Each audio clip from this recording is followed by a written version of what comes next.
it before. Maurice Slade. We call him Swifty Difty, Swifty Lefty, Swifty McGee.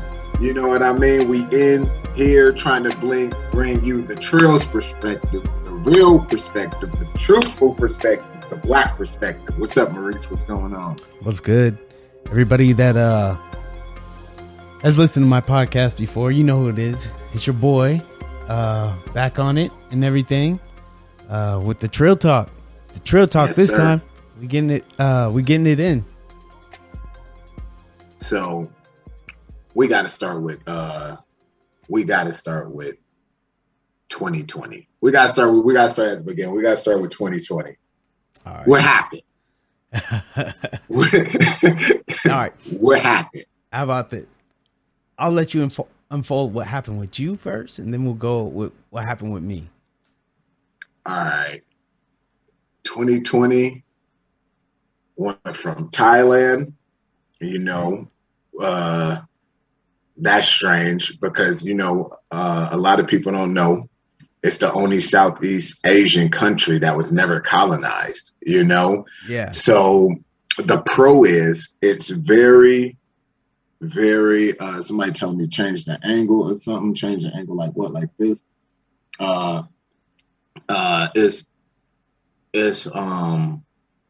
pro of that is it's Thai, if you get what I mean. Like it's just Thai. Yeah. So you get the authentic, real thing, which, me being in the culture, I can appreciate. The con of that is, the country as a king. While I was there, actually, the king that did a lot for the country died, and it was very interesting because here being an American, the president died. Most people be like, I don't give a fuck, or they don't even know. But it was very interesting to be there and see people truly, truly heartbroken, like over that king dying that did a lot for the country, and then the son took over, and privately, a lot of Thais, they were like, hey, we ain't feeling this dude, and explaining to me how the military really runs the government there, but they can't say they aren't feeling them publicly or else something can really happen to them. So Absolutely. It's a different dynamic than here in America where you could be like, fuck Trump, and nobody care or something. So after that happened in 2020, it is very hard to stay in Thailand. Like people don't get that. If you own a business and it's successful, it's easy to stay there. You could get your visa re-upped. Outside of that, they almost have no jobs for foreigners because they don't want foreigners to live there. It's like they want them to visit there and get the money, but not to live there. They're like, no, we are fucking Thailand. The new generation Thais, they always want a young leader because they want to change all this. But since the military runs everything, it's not changing. Yeah. And it's very rigged, the votes and everything. Like I was there during that, and it was the first time they got to vote for anything in a long time, and it was just set up. It was for show. So with all that going on, once I lost my company there, it was just, dude, it was like a movie, man. I was like making deals to stay in Thailand, like a straight Nicolas Cage movie, not the cool Nicolas Cage, but like the Nicolas Cage after he fell off type of movie. I was like this, dog, trying to make deals to stay there. And then COVID stuff happened. I was like, okay, it's time to go make some bread because I got a good offer from a UFC gym. Like it's probably the biggest size gym in the world in Pakistan. Everybody was like, hey man, don't go, blah, blah, blah. I actually have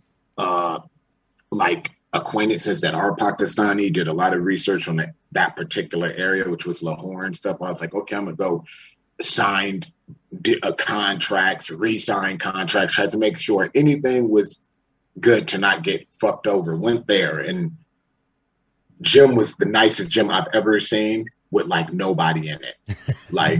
Dude, it was like nobody in it. And they're like, okay, we're supposed to do this.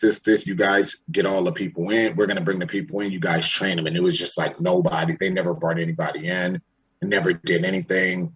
Tried to fucking take everybody's passports, not give you a phone. I said, no, dog. No. It's like no matter how many X's and I's you check out. It was like shit going wrong. I was like, oh my God, dude, we got to get out of here. So they just were a total fucking sham and pieces of shit. So got out of there, landed in America, March, and then made some phone calls. You know what I mean? I was like, dude, I can't come back to America like this. And then made some phone calls, reached a person who owns like one of the best like country clubs in Frisco I know. They like, I got you, man, like 87 an hour. You start at. I'm like, man, I'm about to come on hella fast. Dude, 72 hours later, the country shut down. Yeah. And I was just sitting out there like Jerome out of Martin, just trying to climb in people's window with nothing, dog. Like Jerome. It was cold. That's how my 2020 started, dog. Oh, that's how it started. How yours started. Man, so I came back from deployment in 2018, June, and then I went back to work, right? At that time, I was labeled fully disabled and everything from the military stuff. And then a different company bought the company that I was working at. And with that being said, the job title changed. So they had us doing crazy stuff. Like you work your regular shift, like 10 hours was your regular shift. And then 1 week out of the month, you would be on call. So you would have 2 hours of free time during that week each day, except on like weekends. So I was like, you know what? You guys aren't giving me any more money. This stress is just going crazy. So I quit October 2019. So I went back to school, right? Went back to college for graphic. What did you go to school for? Graphic design. And I'm still in school for it. Moving to San Francisco State. But so I had quit and I was in school. I had quit my job. I was in school. Everything was good. And then it was March 11th, my birthday, that they shut everything down. They shut it all down. And it didn't really affect me too much because I was already not working. And so I had already budgeted for that. But now, still in school. Questioning like, is this Trill talk? Yeah, we on here recording. Rocky, we need to get her ass in there too. I'm gonna ask questions like, why are all females crazy as fuck? It'd be good to have her. We got to get her in here next time. But keep going, man. Yeah. So after that, I just sat in the house because my only way out was going to school. That was my only time I would really go out anyways, because I didn't have anything to do. So I was sitting in the house. And then pandemic hit, everything hit. So I just sat in the house, man. Just sat in the house and got fat. I was like 205, 2020. And then I made some life changes because I was having all kinds of anxiety from my PTSD and all kinds of stuff like that. So I made some changes, cleaned my weight up, got back to a decent weight, like, 160 something. But from there, I just been staying my ass in the house. Really, I've been got the gym here, and then we go to the gym. Obviously, AKA Tracy, and that's really the only time I get out. Still yet, So that's the best time to get out. You know what I'm gonna do? Because I see people trying to. They're like, I can't hear them. I'm gonna try to see if I can get these speakers. Oh. You know what You want me to turn my mic up? I could turn it up. No, because I got it through my head. Oh, so okay. I got I'm gonna try to do it through this, but this computer I got custom built, and it's been hella good. But the speaker blew out, so I bought these speakers right here to try to play it through this. But I don't know about these motherfucking speakers. I'm gonna have to get a new one. I'm gonna have to get a new laptop. Let me try it. Hold on. They're saying they can't hear you or me. Can't hear you. They want to hear you while I'm talking to you. Okay. Let me try this shit. I'm gonna try the special speaker.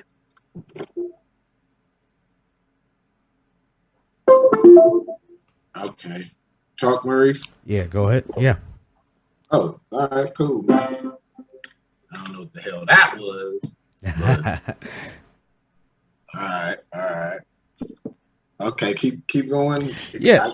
So as far as the pandemic, I just been staying my ass home, and the only time I really go out is the gym. I mean, lately, obviously, summer shit and all that, people doing stuff. I've gone out, but besides that, I've been in my house. Yeah. Hey, the house, the best place to be. Yes. What color are we? You feel me? Exactly. Okay. What's going? Okay, so I've heard, what most people just copycat, obviously, but everybody was blaming 2020 and all this ongoings on Trump. What's your thoughts on that? What do you mean, like the pandemic on him? Yeah, like everybody. So, you just look at social media. I'm speaking when I say everybody, I'm talking the social media kids. You know what I mean? Yeah. The social media, not even kids, because it's the fucking adults too. Right. But it's like, oh, COVID got in the country because Trump mishandled this. COVID got so bad because Trump mishandled this. The whole George Floyd thing and all the cops beating up everybody was because of Trump not doing this or doing this. Oh, everybody's racist because of Trump. Like you see the craziest shit on social media. And here's the thing about it: like you laugh, but the sentiments are echoed. Whoa. And it's like throwing a big rock in the water. The ripples go very far. And it's like when I was seeing these things on social media, you don't take it too serious because me, I'm like most people are fucking idiots anyways in my mind. But then you start seeing it and you see like 10 people saying it, then 20, then 30, then 100, then 200. And then I will honestly say over the months, I've seen thousands of people on social media between Twitter and Instagram and Facebook throughout 2020 echoing these sentiments. So what's your thoughts? So my thoughts on the whole pandemic and the Trump era presidency. I don't think. Okay, I got some for you. Somebody said if Trump closed the borders quicker, we would have had more time to prepare and possibly save more lives. What do you feel about that? So I think that is a very hard assumption to make because you got to remember, like, close the borders to what? So if you close the borders, say to China, it came actually in New York through Europe. So you would have to do like a whole federation of nations to do that. And then when you start talking about that, you start talking about shipping. That goes bad now. Yeah. Nothing's getting shipped because people got to drive those boats or the planes or whatever to ship it. Then you start talking about, to just completely shut our borders. I don't think we would be able. We can make it that way. Personally, yeah, I agree. That was one. I'm happy that they brought that up because that was one of the things that I saw going around, and I was like, do people actually understand what this fucking entails? Like because I said, like if you look at things, most people are followers, right? This is biologically proven, so they usually see something and jump on it. And a lot of people speak on things where they don't, unfortunately, they don't put a lot of thought processes behind them themselves. This is also shown throughout studies. And that was one of the things when I saw it, I was like, at words worth, it does make sense. But beyond words worth, it doesn't. Because how can you just shut down the borders? First of all, there's many other countries that have business with the U.S. Which countries do you close the borders to? Which ones not? And then people come in by boat, people come in by plane, and they come in by different kind of boats, different kind of planes for different kind of reasons. There's goods and products that we need to keep the economy running. And then after that, it gets iffy because it's like, okay, well, I thought we shut the borders to protect ourselves from this. But then let's be real. If you're going out to collect goods, you could easily catch COVID the same way and be bringing the goods here and spread it. And it was just, absolutely, but very complicated, and then on top of that, you shut the borders. What about the Americans who are out on vacation or such? do they not that fucking too, come back? You know, so. But the messed up thing about trying to close our borders, which just won't it won't work. But the messed up things is you need to get things in the country and out of the country. At that point, if we did that, we are no longer part of the trade system of the world trade. So at that point, then our banks are going to have to look at us as the world currency, because we are the world currency. The dollar is the world currency. So now we have to start looking at that. And then you start looking at like weird things like our deal with Saudi Arabia to trade oil in dollars. You know, now you've shut all borders. That means you've shut your economy completely down. Correct. Now you have to look at you became self-internalized. Yes. And how long can that last if you really think about it? Like most people, if you really think about it, no individual is self-sufficient because we all rely on interaction with other individuals in some capacity to survive. So if you do that to a country and look at it the same way, especially us, we're the number one country in the world, power-wise, what then? No matter how powerful you are, like our power comes from our deals with other countries. If you be real about it, and now you take that away, what trouble do you bring to yourself and then even in the future? Because you will lose the power you amassed over time. You cause a power vacuum. And somebody said, do you think he downplayed the virus? Absolutely. Yeah, I believe that too. Absolutely. That's without question. I believe that too. He did act like it wasn't fucking shit. But here's the thing: yes, the president. But it's how do you view the president? Do you view that as the most powerful fucking man? Do you have your own opinions? I believe everybody should have their own opinion. Anyways, do your own research. You would know he's downplaying it. Like it's pathology, and it seemed to be a serious one, even at a glance. So, but that goes to I don't blame that on. Let me change what I'm about to say. I blame him for his own ignorance. I believe that if you're the president of the country, you should really be doing your research and not be that ignorant, because people are gonna follow you. But at the same time, only give him 50% of that responsibility, because like you can easily be like you or I. We don't listen to shit and be like, it's true. Like, you know, you can do your own fucking research, but too many people saw the president, who does have a responsibility to people, say it, and then they're like, it's true, Paul. And they just follow it. And it got fucking dumber from there. Well, you know? first, I'll just back up to the beginning of it. Like, okay, I don't think Trump is at fault for this getting into the country and everything, but I do think he is at fault for how far it went. How he handled it. Yes, once it was here. But in the light of Trump, to me, he has no business in public service. He has no business in public service because he's more about how can it better me, not how can it better everybody else. It's only how can it better me.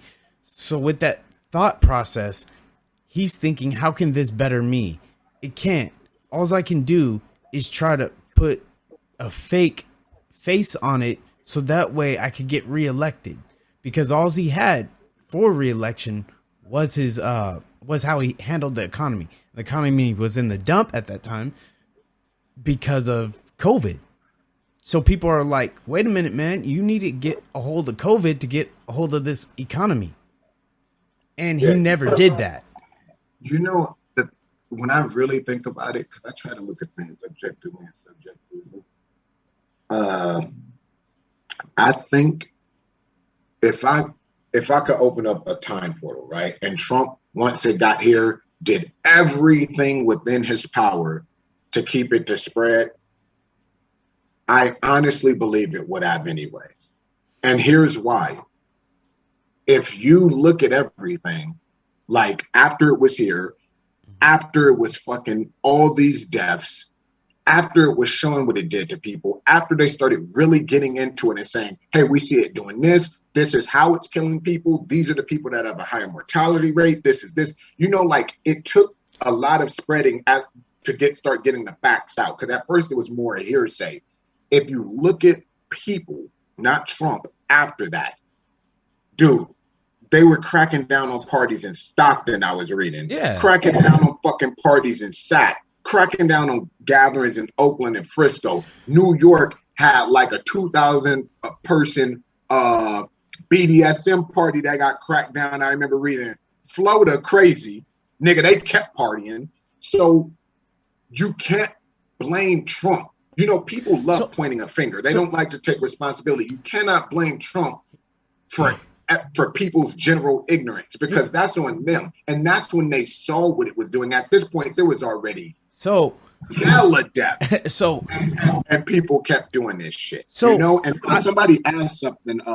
I'll take a different point of view on that one. All right, and then I got a question for somebody for you.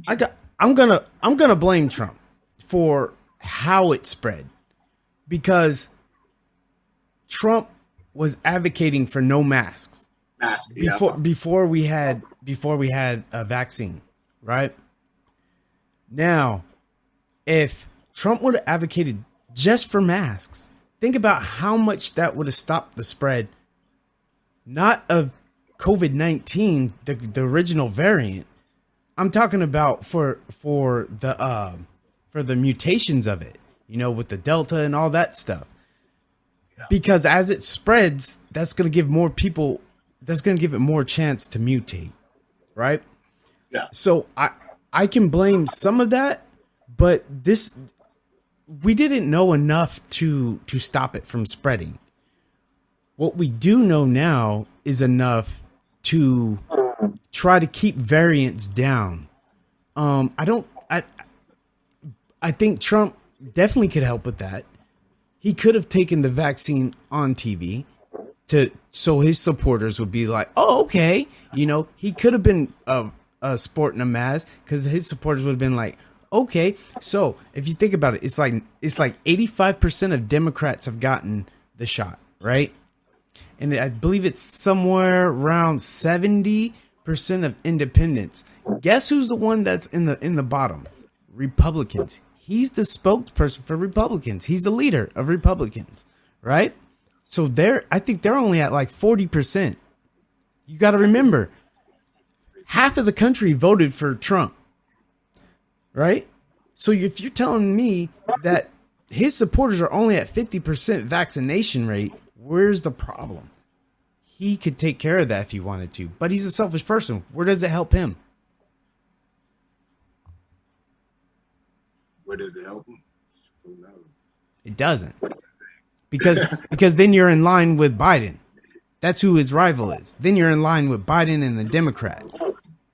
So now they say, okay, well, they're the same on that. Well, now how could I say they're different and stuff like that? And then you also have to remember that Trump went on a tirade for 3 years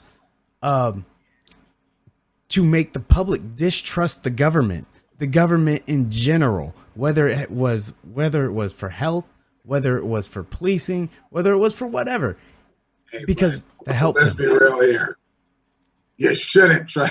Let's be real here. I understand what you're getting at, but that nigga ain't wrong. You know what I mean? Like, hey, he should have been like, "Don't trust nobody, not even me." I'd have been like, "Okay, you know, that's the most honest thing." Yeah, but you remember, here's the thing. I understand where you could say, look, the Justice Department has done this historically, and this and that. He wasn't talking about that. He was just trying to make people not believe in our federal government, because he doesn't work the way our federal government works. You got to remember, he's a businessman. Most businesses are what?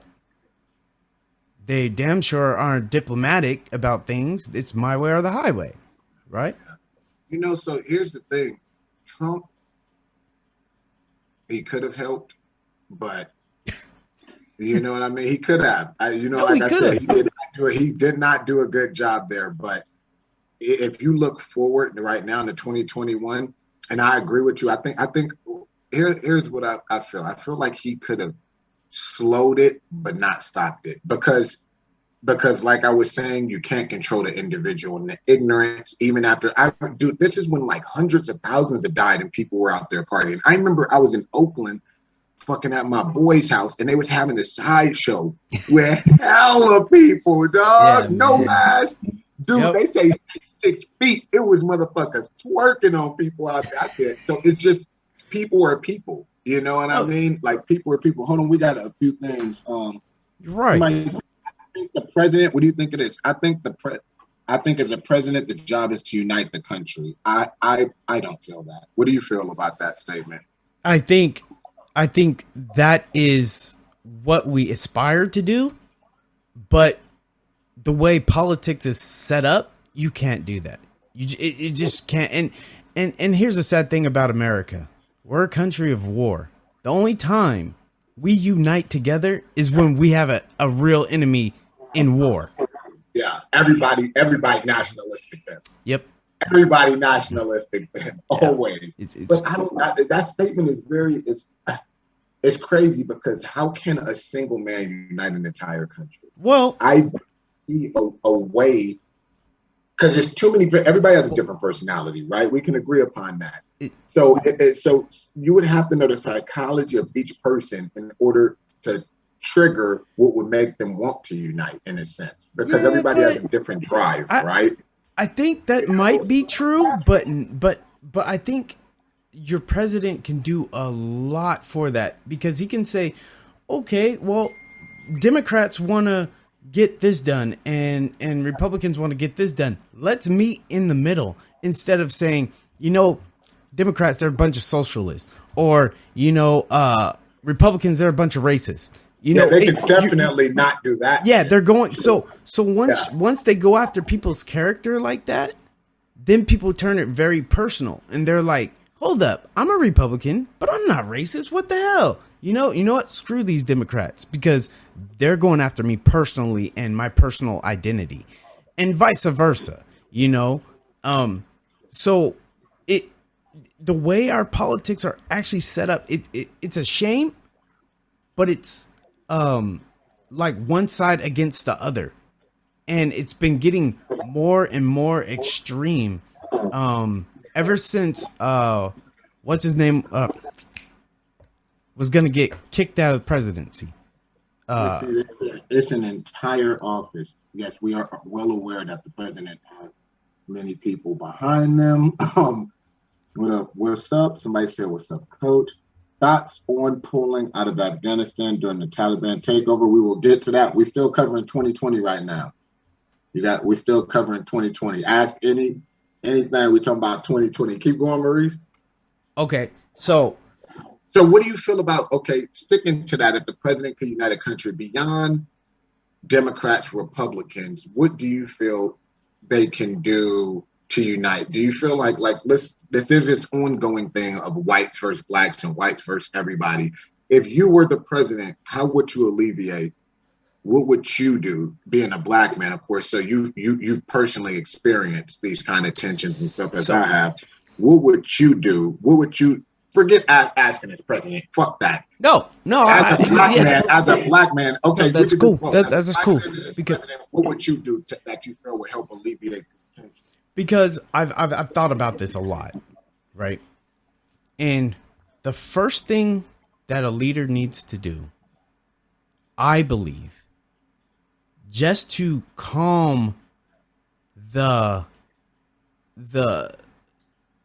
thought of even being racist or having some negative racial feelings or whatever, right? Some prejudgments. I think what a leader can do is say, as Americans, this is naturally enshrined in us. As Americans, it's naturally enshrined in us. You could go through the history of it to say that, but that's not the point I want to get at. The point is, everybody has these prejudgments, whether we know it or not. The thing that needs to be said is, we all have it. Yes, I have them. Yes, you have them. The thing that needs to happen is, we need to notice it when we're in that situation or when it happens. So that way we could do a self-check. We could look in the mirror and say, hey, why am I feeling uncomfortable around all these Mexican people? They ain't done nothing to me. They're actually been cool with me, you know? So why am I feeling that way? So now people need to put self-check on themselves and say, okay, I have this problem. I know it now, and I need to work on it. And I've had those issues before, you know? That's what the fuck is my phone about? So that's introspection, though. You know what I mean? But and so if you ask people to do that, psychology shows that's something that it is very, very, very beneficial to character growth and progressive change, but very few people do it. Well, so how could you? That's almost an impossible. So the reason why I say that is because you're letting people know that, hey, you're not the only one that thinks like this. So you don't have to be ashamed. You're only ashamed when it happens and you keep letting it fester inside and you don't do anything about it. We all have these issues because we were brought up like this in America. That's how we were brought up in America. Just think about it. Just think about how crazy we were brought up. So our mind looks at things, right? And it takes an image of it. So that way we don't have to see it and comprehend it. So like a stop sign, you don't read a stop sign, right? You see it and you know it's a damn stop sign, right? That's what has happened in America with skin color. That's how they have done that through the history of America. So we naturally have been taught this, whether it was TV, whether it was how we saw other adults react to other adults, how we saw other kids act to other kids that were taught this earlier than us, or whatever. It is literally. Let me tell you this. If I gave these people certain words, like thug, what pops in your head? Can you be honest with yourself? What pops in your head? You need to be. If I said a nerd, what pops in your head? You know, these are things that we have been taught over and over, whether we know it or not. It's like marketing, whether we know it or not. So here's my thought, you know, because, you know, I'm like from a family of psychologists, so I'm always like thinking, I overthink. That's probably why I don't fucking sleep. But, you know, looking at something, I'm thinking education reform, parents got to teach their kids. That's what somebody said. That's actually some of the stuff I'm thinking about. That's very difficult. I'll give an example because ironically, I'm looking at people right now that's making me think of something. We're old as fuck, you know? Yeah. I interact with adults, right? Mm-hmm. Where I just got through having an interaction, actually. Somebody felt a particular way, right? I gave every single fact that we both knew was a fact of why their feelings was wrong. I never got, yeah, you're correct. I never got an apology. And it wasn't even a stop and a pause, right? Mm-hmm. In the conversation. It was just talking around it, a reason why, and all this. And I feel like, and this is from an adult. Yeah. So the point I'm getting at is people, even at our age, even for the most simplistic disagreements, are incapable of stopping for a moment. Because if you look at it, introspect is just a moment of internalizing something. People, even at our age, because of the way that they've, like you said, they've been taught, they've been brainwashed. Like there's a little thing I made called crash the mode, meaning like reboot the whole fucking computer. Yeah. You've been taught wrong. Yeah, I You got know what I you. mean? You have been taught wrong.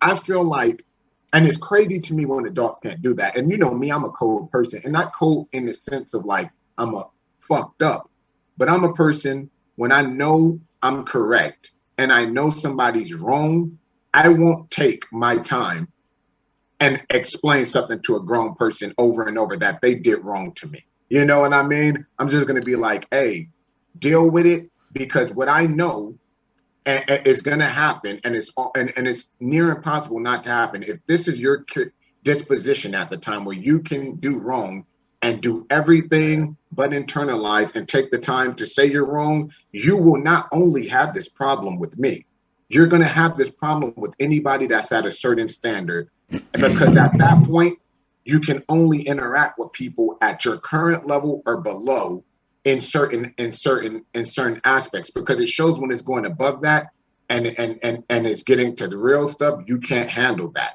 And I think that introspect needs to start being taught. If you remember when we were kids, it's too simplistic. It's like, if you do wrong, say sorry, Billy. And then if you look at it, that's all. Even when I'm watching my son, not like his little generation of shit. My son knows better, but I see his things and it's just like kids do something wrong. They're like, I'm sorry. And the parents are like, thumbs up. And then it's done.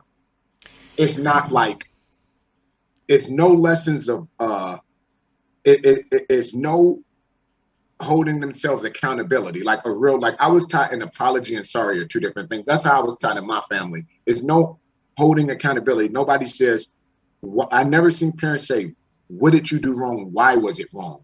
Or make some kind of punishment to make them correct the wrong or hold them accountable for the wrong or anything. And I even remember when I was in school, that's just all it was. It was just like, oh yeah, I fucked up. Then they're like, okay, well, you're off for timeout. Because you remember back in school, you used to be on timeout, and then you just tell the teacher, like, they see you sitting in recess looking sad, so you knew to play the role, just look over there sad. Then the teacher feels bad for you, and then it's like, oh, are you sorry, Dom? Yeah, and you're free. And it's crazy because even when I was speaking to this adult, I was thinking about school because it was like they wanted me to empathize with them, kind of like I used to sit and give the fake sad look in order to get out for PE, and then everything's okay. And I'm like, I can't empathize with this because you're fucking wrong. And it's just too embedded in people that's all it takes. So I think what you're hitting on is participation trophies. One, yeah, no, you didn't win. You don't get a trophy. All right, get on now. And then I think you're hitting on things of, here's the problem. The real problem, and this even goes back to Trump and all that, education in America. Yeah. Education. Trash. Let me tell you how the coronavirus spreads and everything and the variants and all that.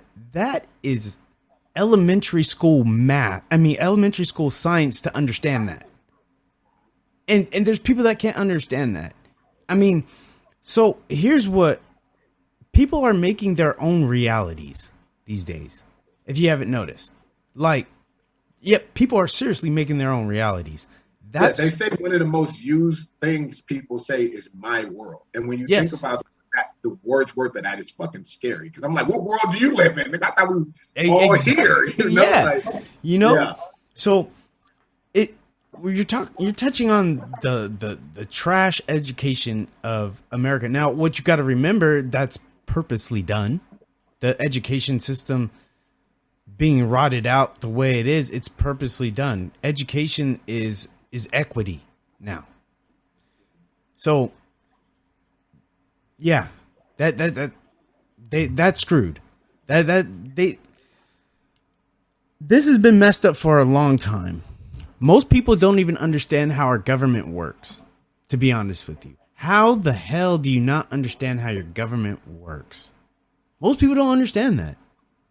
They do not. They don't understand midterms. They don't understand all that. They don't understand that how direct these votes impact your life and stuff like that because the education system has failed them. And as a whole, the United States has failed their generations coming up. I like you see the Nordic countries. Yeah. So like and for anybody that ever watches it don't know, that's like Denmark, Sweden, Norway, all these, what else is there? Finland, all these places. And it's crazy because of course their education is free. So the thing that makes them crazier is they not only is it free, but they pay people a stipend enough to live so you can rent an apartment, feed yourself, and slightly have enough to go out and socialize, because they do believe that socializing is a part of a proper life. So they give you enough for a house, food, and a little bit of socializing while you going to school. Any extra money you want is on you. But they say, hey, this is enough to live and focus on school. The result of that is they have people young as hell there. They literally have people in their 20s with like 2 masters, double masters, masters and PhDs and everything. And right now, Finland, they say, is producing the most intelligent people in the world overall, back to back to back to back, because out of all the places, they seem to be the most obsessive with education. And it's like, with all we have at our disposal, like the internet, for example, is misused. I saw an interview with the creator of the internet. This was maybe 7 months ago. And it was crazy because he said, I am personally responsible for starting the apocalypse. And to me, that was like scary, because I'm like, who knows both the pros and the cons more than the creator? You know what I mean? And it's like people don't, because the schools are fucked up, but self-education is a big thing too. You know what I mean? Self-education is a big thing as well. Like my son, he goes to school. I'm not satisfied with the schooling system. So since he's been a kid, I've always given him homework. And then because of that, my son excels in regular school. And when it comes to life, he's way ahead of other kids.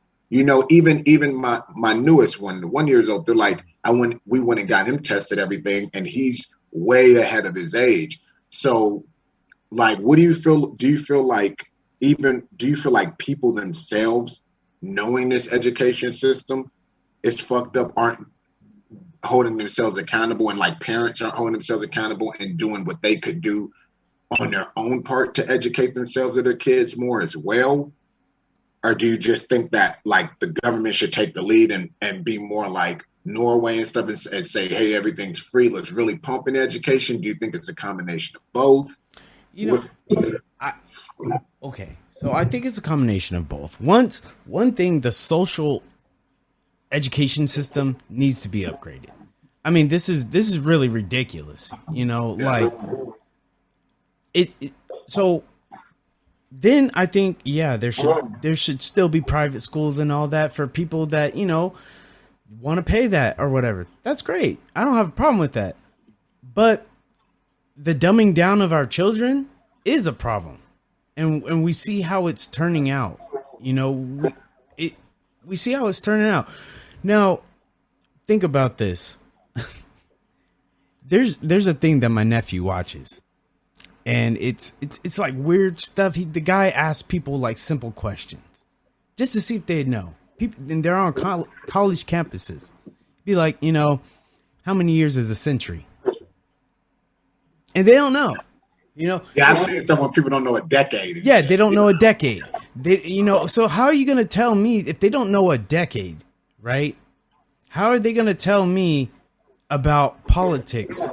Because politics goes on years. How long they're going to be in office for until they're up to re-election and stuff like that. That lets me know that I couldn't probably trust this dude to count $100, honestly. And that I should be able to allow a 5-year-old to count to 100. You know, this is crazy. But you have adults, like you're saying, because of social media, because they have, say, 1,000 people that agree with them, and it's their world, they feel like the whole world agrees with them. And they can't be wrong because there's other people telling them the same thing. So how could I be wrong? This person's in Italy. They're telling me the same thing. How could I be wrong? We know how. So we have a big problem there that we need to get education under wraps. But I think maybe it's gone too far to the point where we can't, because us as adults are the ones that have the opportunity to change it. We're the ones that pay tax dollars that go to these schools. We have the power to change it. Everybody that votes has that power to change it. It's just we're split so many different ways that it's never going to happen. So I'm going to propose something to you because, you know, I'm a big believer in self. Because, like, of course, this is going to go out. So a lot of viewers don't know. You know, you're a little bit more familiar with it. But when I was in the middle of my fighting career, I was fighting with my left arm almost not working entirely.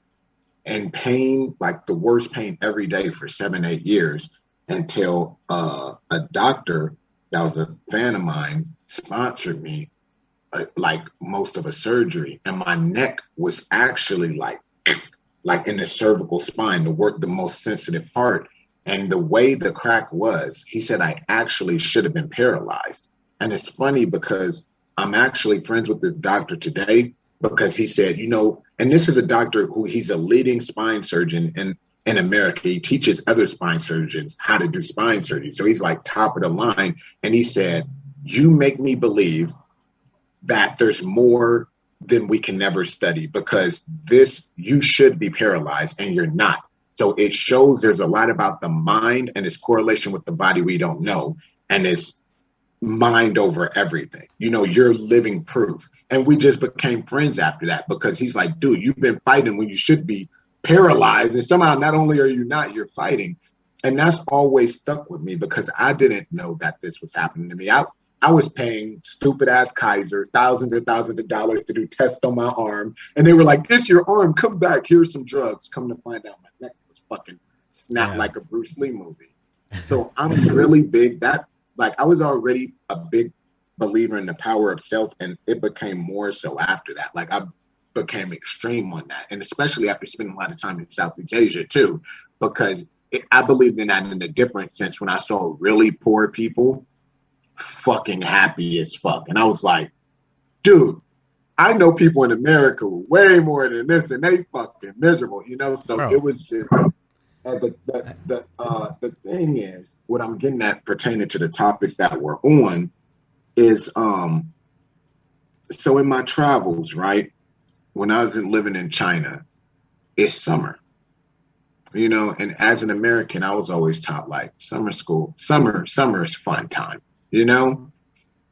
I was watching kids studying English, studying music and instrument, and a bunch of other shit. There was like, that's what the fuck they do. Same when I was in Europe, these kids were like sports doing this, like something progressive. When I was in the Middle East, it's like same thing and everything. And then it was fucked up because I'm like an American going all these places, like, and it's like fucking adults, hella educated. They know what's going on in their country. They know what's going on in other places in the world, having these real deep conversations, well-spoken. The kids are doing this and that. And I'm like, sitting there as an American, I'm like, God fucking damn, we're fucking dumb. You know, and you don't really see it until you go travel. So I feel, and then when and I hate to say it, but I'm honest about our people and shit. Like when I'm even on the internet and stuff or on YouTube, I see like these kids that taught themselves like piano or this or that through YouTube and everything because the parents pushed. I watched this one white family, their kid knew 10 languages at like 6. And then when I see black kids, it's like twerking. They know music videos, all these raps. And I ended up seeing this study that was done recently because, they say like, oh, well, these kids are dumber because these schools are in this neighborhood and they don't have these resources. And don't get me wrong, I believe there's some truth to that. But this real interesting study was done once where they compared some kids that were just like go-getter kids, like I'm fucking getting this shit. I'm getting out of the hood, blah, blah, blah, in a school with no resources. Then they took these other schools in these rich neighborhoods, right? And they just looked at some of the students there. And because they were so privileged, they weren't really like, oh, I need this. And when these studies were coming out, what they were looking for is it a direct correlation or indirect correlation of how much is in the school, or is it the individual? And a lot of it was coming out as the individual. Like a lot of kids that really applied themselves in these shitty environments actually had more education than these kids who didn't apply themselves, and they had the resources, all these resources. So what I'm getting at, I think education, don't get me wrong, I think it needs to be made better and stuff. And I do believe it all starts with the people. But because it starts with the people, I feel like the people aren't doing enough. Like people aren't pushing them kids, like teaching the kids themselves. They aren't compensating for what the education here lacks. Like in other countries, I was seeing the parents really involved in education, even with the systems a little bit better. They aren't gearing them. It's just like you ever hear people, a lot of, like my grandma says and my mom, the kids nowadays are raised by the phones and the computers and the TVs. And I feel like fucking before the government, you cannot rely on the government. As much as I want to blame them and say, hey, they should make this better and stuff like that, I feel like you have to lead by example. And if you aren't even doing anything to change like how your kid is learning or for your kid's education, why would anybody else? It's kind of like the Black Lives Matter thing. How can we say, hey, white people, look, our lives matter, and we go shoot up 30 niggas? You know what I mean? Like, and I feel like that's a huge problem. I feel like it's the parents. And a lot of things, I feel like it's the adults. And I'm actually scared what stuff is going to be like when my son gets older. So check this. So this is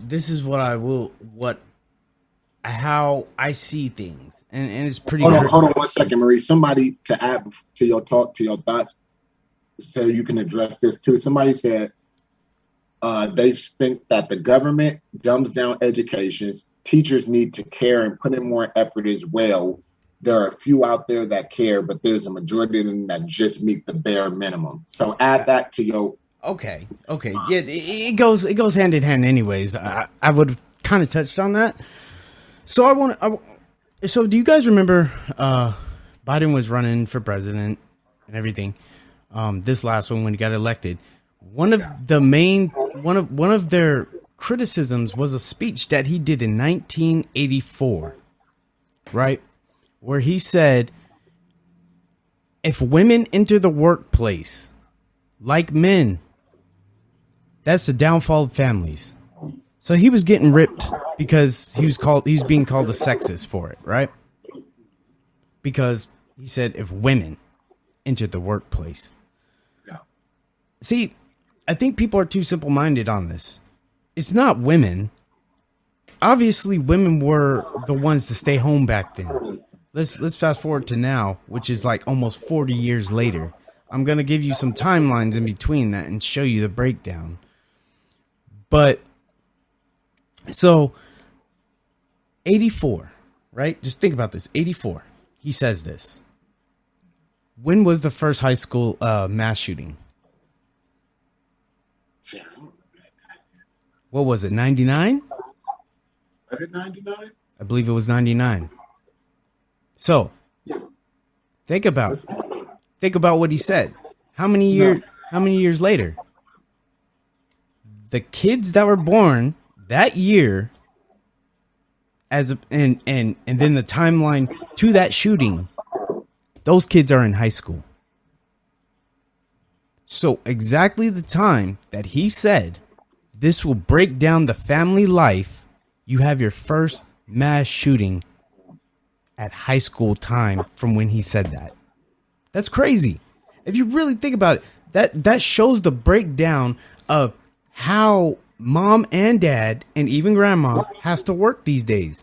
Who's giving the values to these kids? Right? So now you got the teacher giving values to the kids.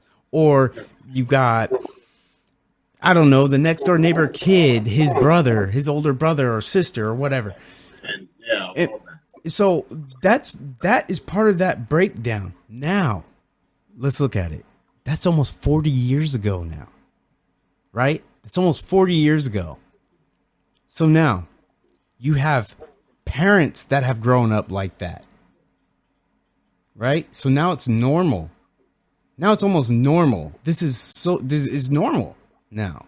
So you got parents that were growing up like that. So they think their kids should grow up like that. Oh, that's perfectly fine. Which it's not. This is that the money aspect of this country, the explosion of stuff like that, of how much things cost and them trying to get more people working so they could collect more tax dollars and such, that has broken the back of the average family. There's no other way to say it. Yeah, there's a quote that says, if you don't teach your children, somebody else will. Hey, let's get a question from them though. Let's get a question. Who got some questions? I see people more making comments and then having somebody just said on point mode. Let's see. Anybody got any questions?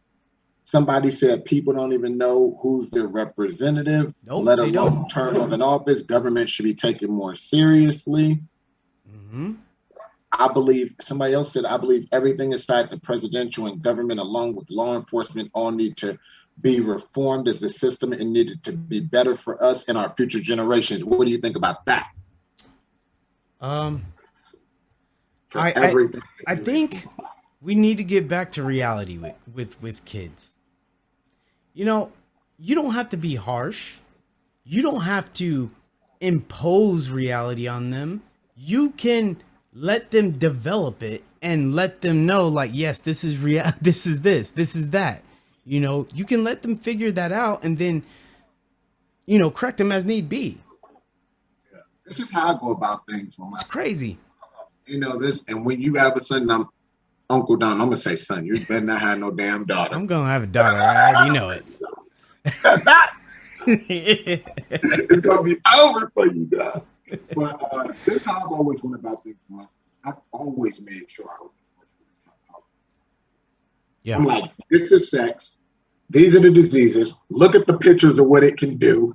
This is how you fucking get it. This is women. Here's some pros and some cons that I've went through. Blah blah blah. Like any fucking thing, I make sure it comes from me first. Because look at the psychology. You know what psychology shows? The first impression is always the strongest, and it shows that. Let's say your kid was told something by his friend first. He cannot have a relationship with his friend that he has with his parents. But because the friend told him about weed first, even if his parents tell him second, right, who he trusts way more than the friend, it is very hard to break through the friend's impression simply because the friend told him about weed first. And this study has shown that this psychology is true in most people. So even if you know somebody longer and everything, if somebody gets to you first, it's hard to get around that because it's already went into your mind. So that's why I always, and you cannot do it for everything. It is literally fucking impossible. The world has too many variables and things going on and facts and fiction and everything else. But I try to think of the most important things and get to my son first.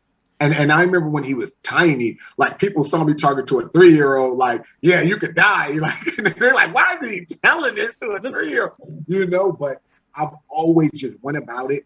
I give him the space to be a kid. I give him the space to learn on his own, but I always keep him informed. You know what I mean? I always keep him informed, and I always try to be the first one Mira's mom be the first one to inform him. And it seems to be working pretty well. Of course, it's still some kid shit where like they gotta go test the waters, but at least my son, he'd dip his foot in. I remember growing up, I would see some of my friends, and I'm sure you probably had some too, where they just jump in the fucking head first, and unfortunately, I've had friends die doing that. You know what I mean? So at least my son would dip his toe and be like, "This is too cold," you know, and kind of back off. But you know, it's interesting. Did somebody say something? Nope, not yet. So, 2020. That was 20. Yeah, let's get over 2020 because 2020 was bad, man. It was just rotten. I mean, it was rotten as hell. It was like rotten. Even the sun had a sad face in 2020. Yes, yeah. Even the sun wasn't shining the same. It was bad, man. 2020 was. You know, when you could just look at the sun and your eyes ain't burning, something going on. Even the sun wasn't radiating right in 2020. Yeah, especially up here, all the smoke from the fires still got that. Oh my gosh! So in Thailand, up in northern Thailand, they start burning stuff like dry stuff. Hey, dog, I've never lived in so much smoke in my goddamn life. I almost became Smokey the fucking Bear, dog. It was so bad. Like, dude, it would be daytime. I'm not joking. And you look up and it was like dusk or something. Like all day was dusk. It was fucking crazy, dude. And then they would be like, dude, my son was missing hella school because they was like, oh, the levels are purple. You know, like the purple is like the worst. Like, you can't go. I'm like, nigga, I'm breathing this in, even in the house. Yep. You know what I mean? I'm like, body, do me well. I've been taking care of you. Dude, hella people were getting sick and everything. I was like, why are they doing this? Here's one thing I was thinking about, like when you're going through stuff. I want to know, like, how do people find credible sources? How do you find credible sources? You know, do people know how to find credible sources instead of credible sources for what exactly are you saying? For things just happening in the news or whatever the case be, or things happening around the world, national news, whatever. See, people don't. You know what people do? NBC, ABC, Instagram, boom, Reddit, YouTube, Reddit, see it, hear it, believe Facebook. It, don't question it, done. Yes. Facebook, they favorite one. Yeah. Facebook's full of shit. Yeah, it is. That's the worst. I thought Instagram was the worst, but dude, you will find the most lamenting post on Facebook. Dude, it's like people going there and be like, "Mom," they will write a bio because you can write longer than you can on Instagram, just so people go, "Oh, it's okay." And Facebook be having the most propaganda. Yeah. So that's what I'm saying. Like, but people just read it and believe it. Nobody takes the time. You know, research takes time. Yes, it does. And people don't want to use time. They won't use time to get their makeup done. They will use time to chase a hoe. You know what I mean? Or do this dumb shit. They won't take time to educate. Yeah. To get into the know. You know what I mean? They don't do it. You know, one of my favorite personal things is I like to go read off the grid news sites, off the grid vloggers, off the grid bloggers. And one of my favorite things is finding people, whether it's a vlogger, a blogger, or a news person from the country covering the news that I'm currently want to know about. Me or personally, the state, or served me the best. Or that the has served state, me or the best. Like when with the stuff that was going on with Palestine, I kept up with that so well because I actually know people there while it was happening. And I was like, what's going on? Tell me this and that. What are you experiencing? Are you okay? Are you alive? And I was kept like so informed, you know, but that's my personal way for me. In college, we have to go over this. The sources have to be credible and everything like that. As you know. Yeah, you know that. But let me tell you something I do. Let's say we're watching the most popular news channels there are in America. Let's say we're watching CNN and Fox. the most popular news channels in America, right? So, okay. Now let me tell you something. There's truth in all of them, but there's a lot of exaggeration in most of it. Okay. So, like, if, say, Fox is reporting there's a shooter on, say Fox is reporting there's a shooter in Texas, right? I turn to CNN. They say the same thing, right? This is what I do know. There's a shooter in Texas, and that's fact. Okay? Now, maybe Fox says, oh, this is a black dude that's angry with how he's been treated by police, right? Okay, maybe it is. I go to Fox, CNN, see what they say. And then you might get your discrepancies there. So then you find out, wait a minute, CNN saying one thing, Fox is saying another. What's true? Now you have to find out what's true. So if you were to go into a search engine, don't put like shooter in Texas or black shooter in Texas that hates police. Of course you're going to find what you want there like that. It's going to pull up. Somebody's going to write some bullshit like that. Just shooter in Texas on the day that happened. Research it that way. Don't research it in the specific light that you might think it is or want it to be. You know what I actually find is good, and I hate that I'm going to say this because I fucking originally hated it, dude. Reddit. So James Chaney from Ultimate Fighter, he used to send me hella Reddit stuff, and I didn't know what Reddit was at the time. I'm like, what the fuck is Reddit? So I'm going on there, and I was like, I fucking hate this shit. Like, it just seemed like too chaotic for me, right? And then, like, he would be sending me silly videos from there, and then it was just too crazy. Then, one day, when I was looking up something that was going on, I think it was something on Syria, and a Reddit little blog came up. And I was like, oh, let me go in this because James is swearing up and down it's the best. And I went in there, and I have to say, now I actually look at Reddit, because when I was reading that blog, don't get me wrong, there's some dumb fucks in there. But Reddit actually has many well-read, well-researched, well-studied people from all kind of backgrounds. I've been seeing lawyers in there, doctors, everything from all kind of backgrounds, putting different insights and perspectives. So if you find the right Reddit forum, you will find it's like having a debate with intellectuals almost, but not even really a debate. I can't even say a debate. It's like an intellectual forum if you find the right ones where everybody is putting like, I've heard this and this and this, and the history is this and this. And then somebody else will say, oh, you're right here, but wrong here. And now this and this and that. And it starts to form this picture. And I was like, fuck, if you find the right Reddit, this shit is lit. And now I actually like it. And when it comes to all these big news stations, you know what they remind me of? You remember the Disney movies where the person's standing in the road and they look this way and it's like, everything has rainbows and butterflies and sunlight, and then they look this way and you see the wolves and the dead trees and shit. They try to get you like that, dude. Like, and then hella people will just walk the way that clearly is fucking wrong. You know what I mean? Like, they're like, oh, dead trees, and I can hear the wolves howling. I'll go that way.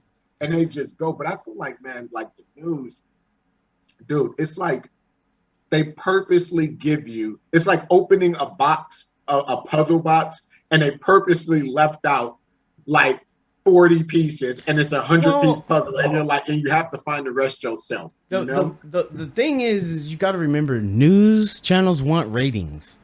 Yeah. So they need to cause more drama to every situation.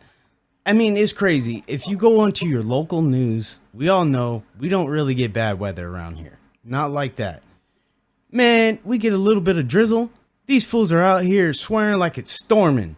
like it's a hurricane. And you're like, dude, what are you talking about? This is some rain, man. Ask him to have on a raincoat while he so they try to make their own news sometimes, and a lot of times. And that's why you just got to watch the Spanish news, man. Latin girls, man. I don't even be knowing what they be saying, dog. Hell no, I make my own story. I just be looking at them like, hey, whatever she say, gotta be true. That's just watch it. We got some. Let me see. What do you guys think about teaching kids about life skills like finances or basic life skills such as cooking, cleaning, self-care, or how to maintain a day? I love that. I love that idea. I'm an advocate of that. I do. I don't know what school you went to when you were younger, but dude, at my schools, that was actually there. Home ec. At my schools, it's called home ec. Building, like doing the little wood shop, that was actually in schools when I was young, dude. It's called home ec. Yeah. And then one day it just vanished, and then these kids just got worse, But they had it when I was young.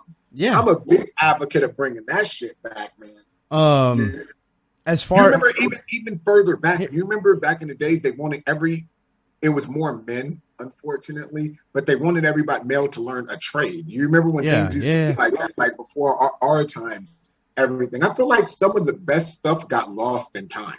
Like it was good, and I don't know how it got lost and they stopped doing some of these things, like learning a trade or even what they just brought up, all this like cars, because we were learning. So check this out. Let me give you this. I think the biggest thing that we could do for our kids, I think a lot of that cooking and taking care of the house and everything like that, you learn that at home. You should be learning that from your parents and stuff, right? I mean, I understand there's parents that don't clean their house and stuff like that. The one I say that needs to really get a hold on it is finances, because we need to teach kids how to use a credit card. Wealth, what is it? And health is wealth. Yeah, and then teach them how to make credit work for you instead of you working to get the credit.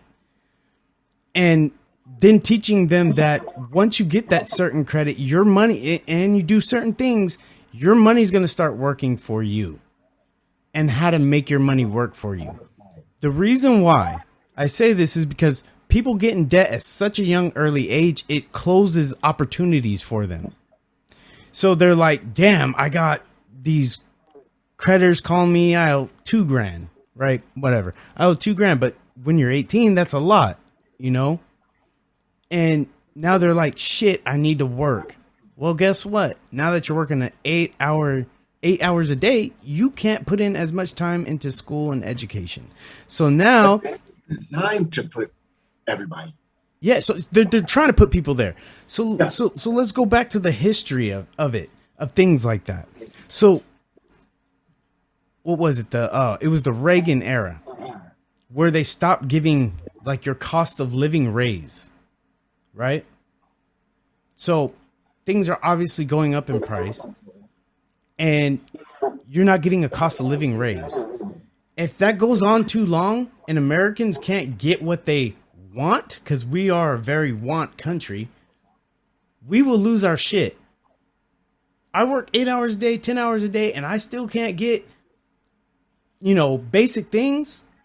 Yeah, it would be turned upside down. So what did they do? They gave the common person a credit card. So that way you could still get what you want or what you need, and you'll be okay. So that put a Band-Aid over the problem, and it blinded the American population so they're like, okay, I'm getting what I want. I still get shit. Right? Yeah, but you got to pay that back, and then you got to pay it back with interest, right? So think about it. If you look at the big corporations, huge, big corporations, they invest in banks. They get hold on. Because I don't want you to get too far past it. I want to ask you your thoughts on since you brought up credit cards. I was watching a video, right? Mm-hmm. I can't remember who it was. It was one of a rich white guy. He owns one of these huge businesses. I can't remember which one. But he was saying that he was like, the worst thing Americans got was a debit card. And he was explaining why. And he said, I have never owned a debit card. I only have credit cards. So then I'm not paying for this. You're paying for it. And he went into this whole thing about why the debit card was bad, why the credit card was bad. And he broke it down and talked about how like this was part of how he got to being a millionaire and owning this company. And I kind of was lost because I was like, wait, you get a credit card, you got to pay that shit back. Like, hold on. And like you just said, with interest. So I can't sit here. I wish I could. It depends, though. At this point, but I giving as little info as I gave because I can't give you much. I don't remember the whole thing I saw at once. But what do you think about that? That he's saying the debit card is the bad thing and the credit card is the good thing. So there's a couple ways to look at that. I mean, this is when you start getting real savvy and where I start talking about these are the things that kids should learn, right? Yeah, you did. Like at 18. So think about it. Most 18-year-olds have a cell phone, right? Some of them pay for it themselves. Some of them don't. Let's. If you pay your cell phone bill, do you get a credit inquiry? No, it's just you paid your bill, right? So how about this? You pay your cell phone bill with your credit card. So that way you could get a credit reporting. You pay that credit card off before the end of the month. That way you don't get interest charge. And then if you want to get really crazy, get yourself a really good credit card that you can use to pay off another credit card. So what you can do, those are hard to get, but what you can do is say you put $100 on this credit card to pay your cell phone bill, right? So you get one inquiry for that from that credit card. Say it was a MasterCard, right? And then you have another one that's a Discover that pays that one off. So you got two inquiries from one thing that would have never shown up for credit, period. Same thing, gasoline. You paid on your credit card. You paid off before the month. So you're building credit on things that you normally buy. But yeah, things that you normally buy that you wouldn't get any credit for it. Cable bills, utility bills. These are the bills that you constantly pay, but you get no recognition for paying that. Only time you get recognition is when you don't pay it. Then it goes on your credit, right? And then there's certain things that people have to understand about, even when like you're getting a house and stuff, you know, about debt. Like certain debts aren't really looked at when you buy a house. There's certain debts. People don't know it. There's certain debts that are overlooked. And these are just the little things. Like check this out. My wife is probably gonna get mad at me. Somebody just said if you could pay with cash, you have zero debt, then you know you can handle it. Yeah, but you have no credit history. Yeah. And the problem is how many people have the cash to outright buy a house? So if you have no credit history and you go try to buy a house, that's actually a problem right now. Yes. So they said the new thing that's going on right now is a lot of black people, unfortunately, we're always the ones that get shitted on first, are trying to buy homes. And then the people are saying, oh no. And these are black people with good credit. No, we aren't going to do it that way. We're only taking cash. And that's actually going on a lot in America right now because then they know nobody has that kind of money sitting around. So that's how they're trying to get. Well, when you do it that way, there's a lot of things you can get away with. Like certain rooms aren't permitted. You know, the house might be in a bad shape where a bank won't even give a loan for it. You know, they'd be like, nope, we ain't giving a loan for that. If you pay cash, all that goes away. You know, you can make your own deals. You do what you want, really. It is crazy. That is crazy. And that whole wealth thing that you're talking about that's just the new frontier, you know. Before it was you don't make enough money. Yeah, I don't make enough money because I'm black and you guys pay me less. Because, you know, obviously. And then it was, oh, well, you know, you don't have the credit history. Yeah, I don't have the credit history because I don't get paid enough to make the credit history. And that's where the trick is at. Because you don't have to get paid a bunch to make credit history. You're already paying bills. You're buying groceries. You are buying those groceries. You don't have to pay interest on it until you let it lapse a month like that. That's when the interest comes.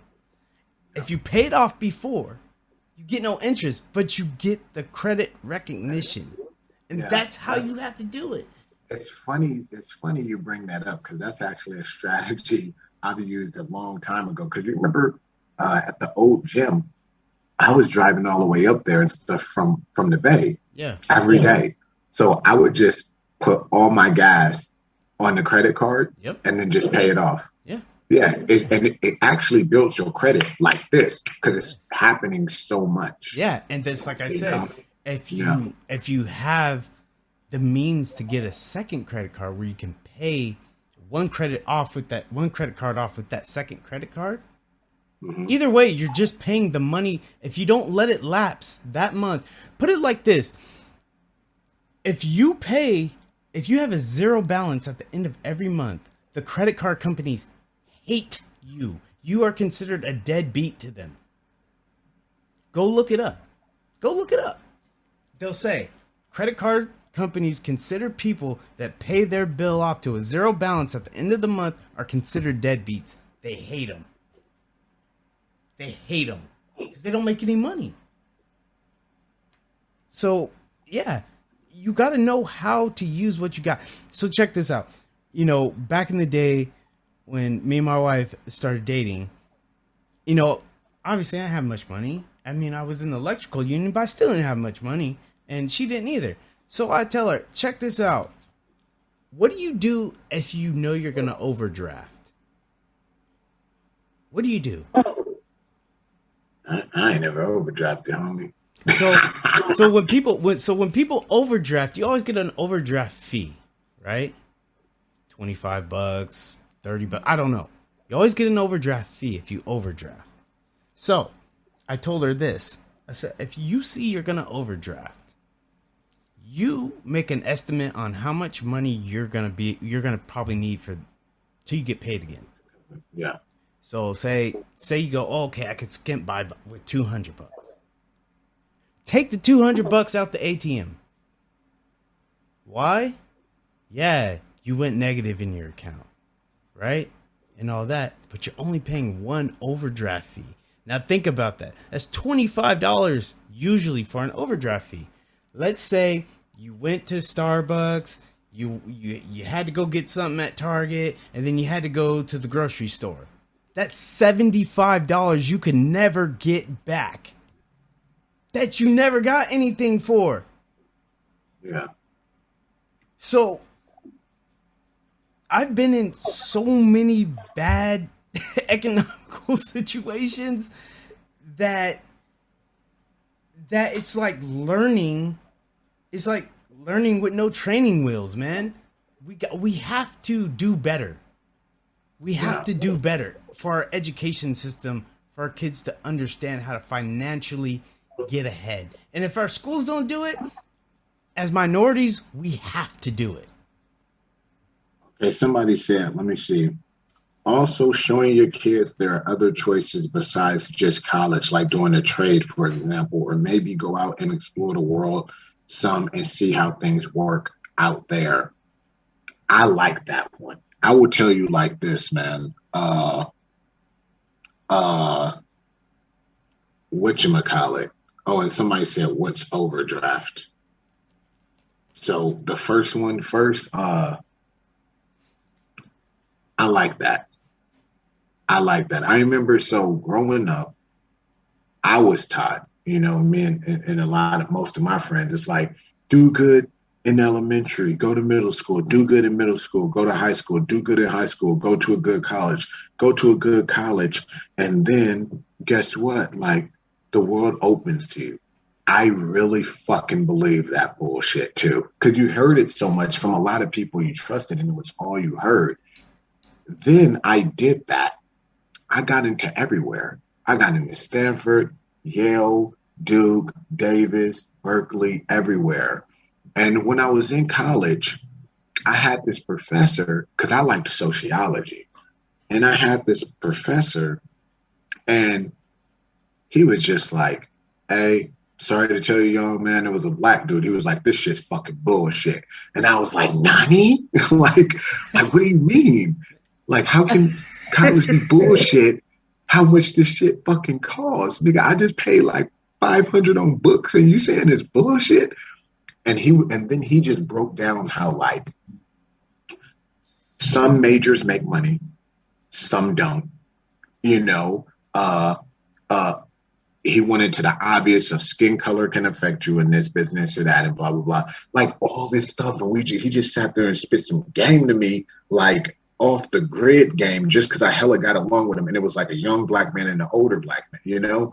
And I'm like, what? Because in my mind, if you went to, at that time, if you went to college, no matter what you majored in, you made money. Like that's just how it was to me. Because that's all I was fucking taught. Like, oh, you go to a good college and you do well. That's the keys to the world. And then I was like, what fucking keys were everybody talking about? Because this motherfucker works here and he's saying ain't like that. Then he told me, and I was heartbroken. He was like, sociology don't make no fucking money, really. Like, this is my favorite thing. Like, so I had to really start relearning shit. And it's crazy because one of those advocates of this system, like do good, go to college, and the world's to you, were my grandmothers. Of course. And I'm blessed. Both of them are still alive. I'm blessed with that right now. And like it was crazy because my grandma was talking to me about my son, and it was like I felt like I was in the twilight zone because she was like, you know, I don't think he should go to college. I'm like, who the fuck? Is this like Invasion of the Sea people? This ain't my fucking grandma. Who the fuck am I talking to? I got some insights on all of that. And it's crazy because, you know, I wish I could see things through her eyes because she's seen so more change than we have. So I can just imagine what leads her to her conclusions. But she was just like, you know, I used to think that like that was the way. But now I realize there's kids who are very smart, hella into learning, and love that whole school thing, and those kids should go to college. She's like, but then I realized there's other type of kids that are like, yo, son, she was talking about my son, and she was like, hella smart, but that motherfucker just ain't got no interest in the school system. And she said for those type of kids, they should find what interests them and go to a specialty school. And she was like, the funny thing is specialty schools, the entire thing, depending on what college you are, can be less than just 1 year of an expensive college. And then on top of that, she was like, a lot of specialty schools will give you the job soon, get you a job, help you get a job soon as you're out or before you're even out. And she was like, you know how many people go to college, fucking get a major, a good major and stuff, and cannot find a job at all, you know? And I was like, man, and it was crazy because this is a woman who all my life was that system, like school, college, boom. And now even and see, from minorities, it's multiple faceted right there. They're going to say school because that's something education nobody can take from you. They can ever take that from you. And the lack of education is when you get bamboozled, hoodwinked, whatever you want to call it, you know? So, and bamboozled, I just used that word last night on somebody. So, you know, especially for minorities, they look back on those experiences and they say, school's going to teach you what, you know, type of stuff to look out for your vote and all that stuff. Especially from her age, yeah, you're right, yeah. Her generation. Yeah. But see, us as millennials, we're old millennials, but we're millennials. We got it messed up because we're some of the first. We're actually some of the first millennials. We're the like old millennials. Y2K. Yeah. So here's how we got it messed up, because a lot of times our parents would tell us, you know, get a good job, stay in that good job, get paid, you know, retire. Like my dad retired, you know, from Pacific Bill with the pension, you know, and that's the way we were taught. We were taught, you know, get in good with the company or whatever, and everything will be good. You know, they'll take care of you, you take care of them, but it's not like that no more. Companies don't give a shit. Okay, so we got thrown off with that, I think, and it really, I think it really messed us up, and we didn't understand what we needed to do. Now, as far as the comment that was made, so I didn't originally, I went to school right after high school for like a semester. And then I left, right? I was like, this ain't for me. I don't even know what the hell I want to do anyways. So this isn't for me. So I went to the electrical union and I became a journeyman. I started as apprentice, did my years, and became a journeyman in the electrical union. Hey, so you and Clem, damn electrician. So, and then 2008 hit. There's no work, so I moved to IT, right? And then I took off with IT, but also in the middle of working IT and all that stuff, I joined the military. You know, and the military took me specifically because of what I knew in IT. That's why they took me. They wouldn't even give me another job. I qualified for them, but they wouldn't give it to me because they knew how my IT experience was. So what I will say is where I am at now today, and I wouldn't say I'm doing good, but I'm okay. It started from a trade school. Every time I have to fall back on something, it has to do with that trade school. Like, say I lost my job, I ain't got no money, I have no prospects of money coming in. I go and pick up a side job, or I work at some company doing that trade that I know, because that trade is certified through the United States. So I could go anywhere with that, and that's a fallback. And I think you're right. More people need to look at stuff like that. You know, like, I mean, it goes, there's so many jobs out there to do that. Hey, I will tell you like this. People don't realize this. Okay, hold on. I'm getting distracted. Why is there just like two Asians and a white boy outside doing a impromptu photo shoot with cell phones looking crazy? But like learning a trade is and it's crazy because this is when I was talking to Warren Buffett at Mayweather's, but he said a trade is the fastest way to entrepreneurship. Mm-hmm. And I was thinking about it, and it's hella people that I actually grew up with. And not to be racist here or anything, but fucking just most of them happen to be like Latin Hispanic. Mm-hmm. And they learned trades, like whether carpentry or this or that. They, to this day, and this is fucking when I was in high school, they were already into this shit.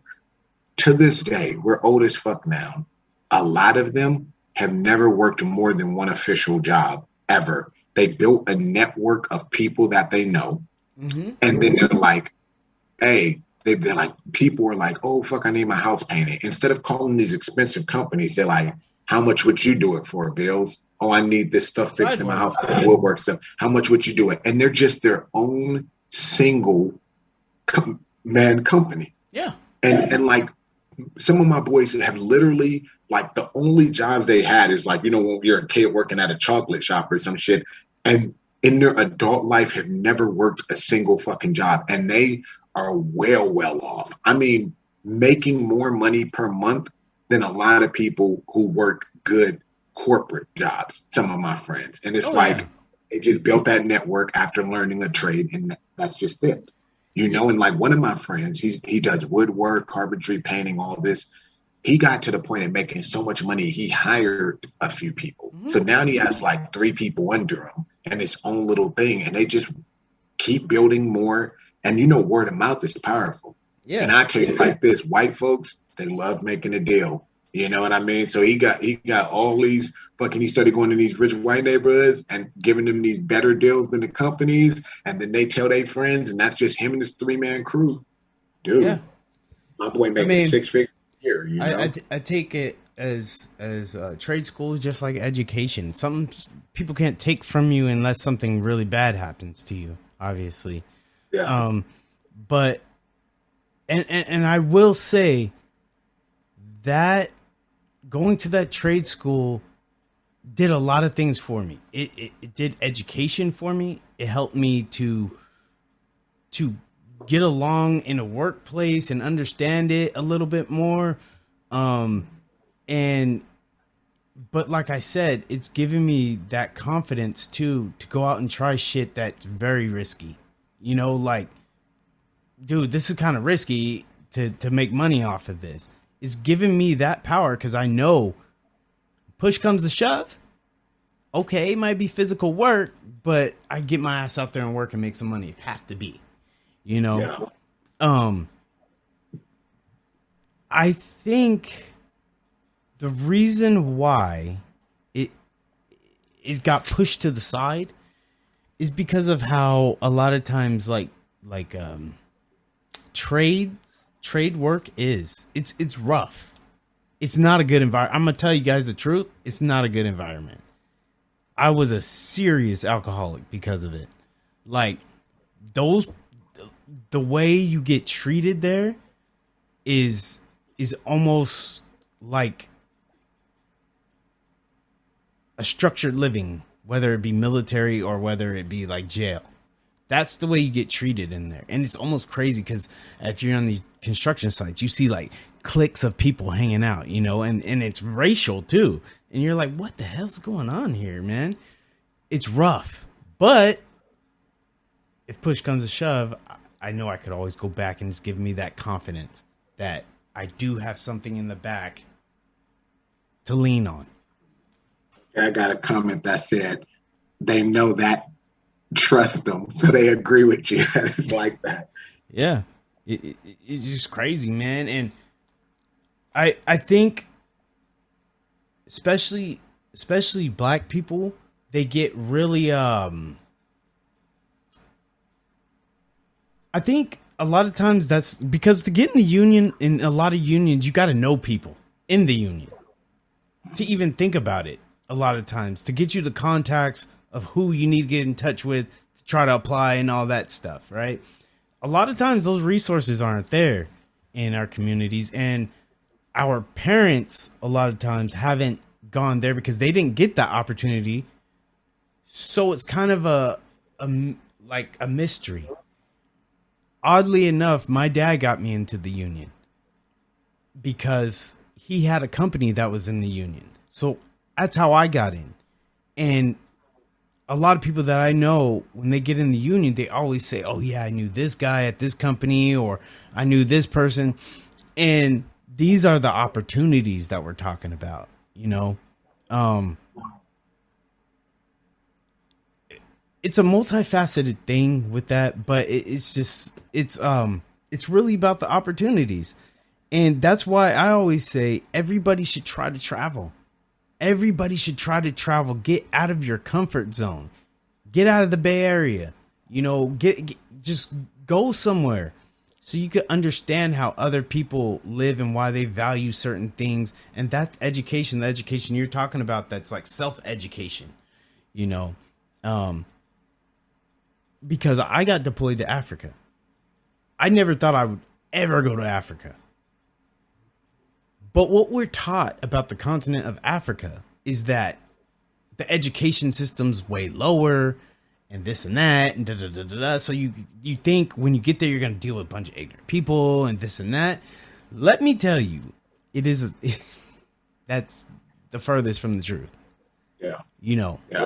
You remember all the commercials when we was kids? It was just the skinny ass kid with flies on his eyes. That had a big belly. Yeah. Yep. Yeah. So that's what you think, and you get there and you're finding out these people, like, everybody speaks at least like 3-4 languages, and they know like how to count in different currencies and do all this crazy stuff. And you're like, I've been sold a lie. And then you go to other countries and you think that everybody wants to be an American because we're America. Everybody wants to be American. But when you go to other countries, you start finding out, no, people have pride in their country, where they come from. And they want to be where they're at. They're not like trying to find the next flight to the U.S. You know, I think by us thinking this way, we're just so ignorant to the rest of the world. You know, and we're ignorant to the point that we can't look at other values sometimes and take the value of that value because we're so stuck in America. You want to be American. You want to make all this money. Out of all the major countries, major places and westernized places, we have the least amount of people with passports. We don't even cover, not even 40% of Americans have passports. It's about like 36% of Americans have passports. Shit, That's I got 3 of them. low. It's fucking low. And you got to think about it. 36% of Americans have passports, yet every fucking American thinks they know everything about every other race, ethnicity, and country. Yeah. How? You've never been there. You've never experienced it. A lot of people, which angers the fuck out of me, don't even know the difference between race, ethnicity, and nationality. Even at my age now, and I've opened up many people that don't, and I just be like, fucking stupid, and I just get hella frustrated. They confuse like a Lebanese American with the Lebanese, you know what I mean? An African American for an African. It is not the fucking same. You cannot take any ethnicity born in this country and think they're anything like, and I hate to put it this way, like the real deal of being there is completely fucking different. And I think one of the biggest to me, the biggest education you can actually get is traveling. Yes. You know, absolutely. Yeah, it is crazy. Like Africa, like you spoke, do you know Africa is actually the country that has the most linguists in the world? Mm-hmm. And things like that. And people don't even know these things. And it's because Africa has so many different tribes and so close proximity to one another that speak completely different languages, that follow completely different customs with completely different beliefs, and sometimes religions and such. So they just boom, boom, boom. And, you know, studies show that the more languages you learn, the easier it is to learn other languages. Yeah. I remember in Thailand, dude, I was feeling like a piece of shit. Like, dude, I was with all the Africans and shit. And these motherfuckers are speaking French, Spanish, Italian, Thai. Fucking, I'm like, they're like, oh, you don't know no Thai? Nigga, I'm like, Swati Cup, homie. You know, like, oh, shit. Dude, like, goddamn. I'm like, dude, and it really shows you how much you don't know, how much there is to learn. And like, you know, I'm obsessed with learning, but I'm like, fuck. If I'm obsessed with learning and I don't know this much, like, goddamn, you know what I mean? Like, goddamn, how much do people really not know? But dude, I wish everybody could travel. Like, I want to travel so bad right now, and even more, man. It's just, there's nothing like it. It isn't. There's nothing like it. You know what I mean? It just I shows you how much you really don't know and how ignorant you really are. You know. And you know, and that goes back to that point I was talking about, looking at yourself in the mirror, you know, because you can be in another country and be completely oblivious and stay oblivious to it. You can, easily can. But at that time that you see, hey, I'm kind of fucked up here, right? Like, okay, now you're gonna take time to see. Okay, this is how I need to change, and this is, and that's why I say people should travel, because it's going to put them in that environment, whether they like it or not. You know, whether they're looking to have that or not, it's going to happen, and it's going to shed light on so many other things, and you're going to understand that what you said, my world is so freaking small. It's so small, you know, like it's so small. It's not even worth mentioning. Like, I hate that my world shit, man. I hate it, dog. Okay. all the you know when how psychology said that's one of the most used terms is my world. Oh, what's up, Shavallo voice? Mike Shavallo, man, I aspire to be like this, man. I gotta give him a I'm, wave. I'm gonna, Mike Shavallo do everything I want to do in life. I'm gonna, I'm gonna switch up the topic a little. Well, I'm gonna switch up the topic real big. You know? Oh, you're gonna switch up the topic. Yeah. Yeah, but do you what I was going into? Do you understand that my world thing, psychologists say that all it is a defense, like it's a It's a defense defense. mechanism. It's because if you live in your world, you can excuse everything that you are, everything that you do wrong, and hold yourself accountable for nothing. Because if you create your world, it works how? The For way you. you think it should work. Yeah. So everything that's right is right in your world. Everything that actually may be wrong, you can make right in your world. So you never have to be apologetic. You never have to hold yourself accountable. You never have to fucking correct things. You never have to grow. And the scary thing is many people are like this. And then guess what they do? Pass it on to the youth. And then guess what the youth are? Look at these fucking kids nowadays. Dude, I wish I had a belt that when I swung it, it spanked every kid in the world.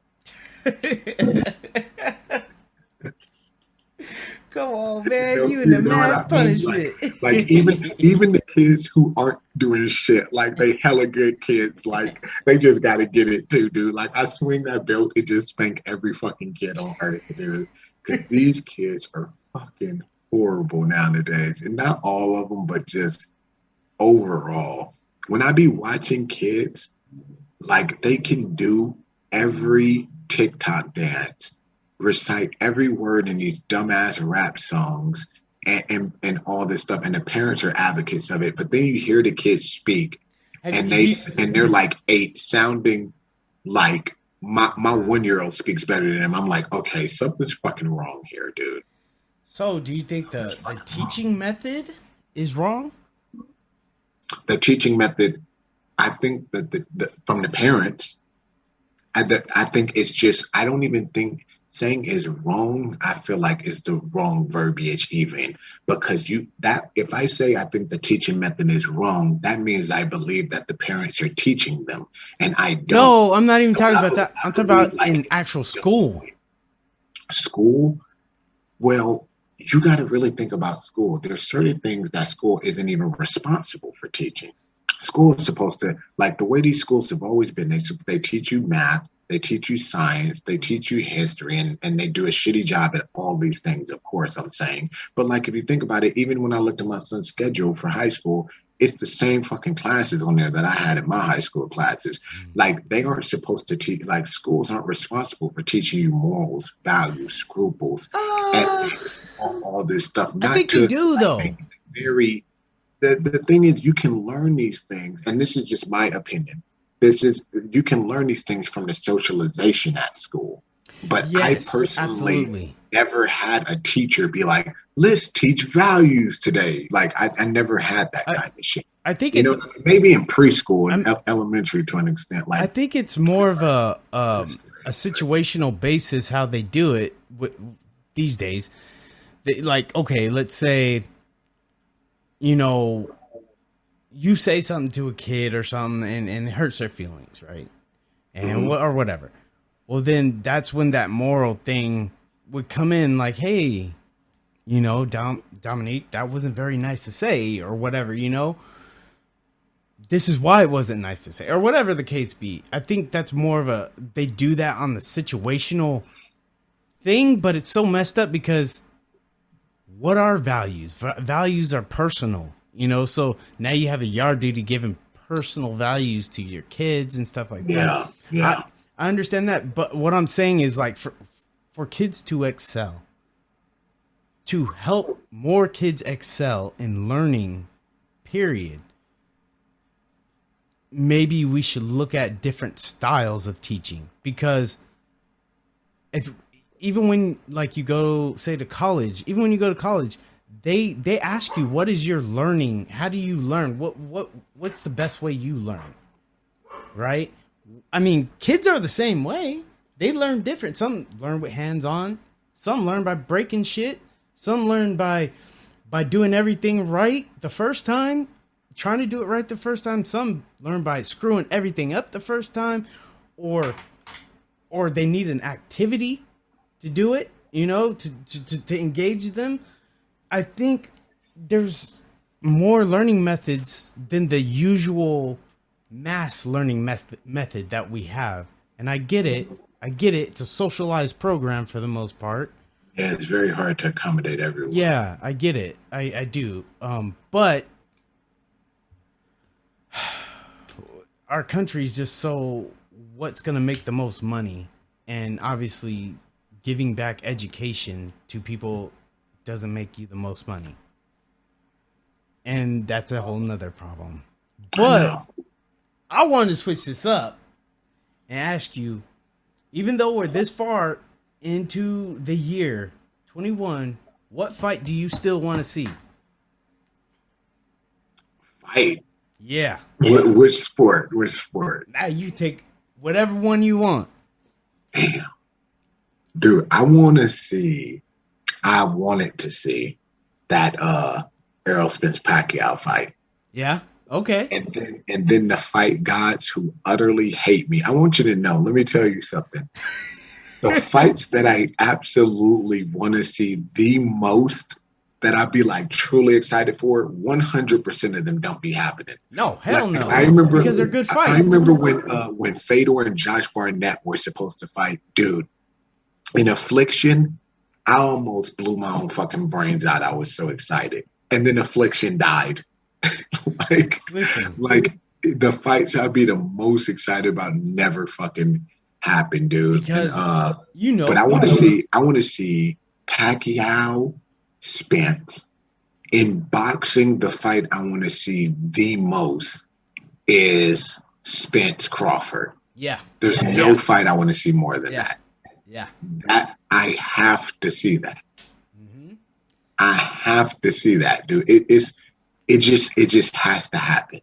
I don't think it will, because I think Spence is going to get out of 47 in a little bit. It's just small. He's big. And Crawford's got some age on him now. So I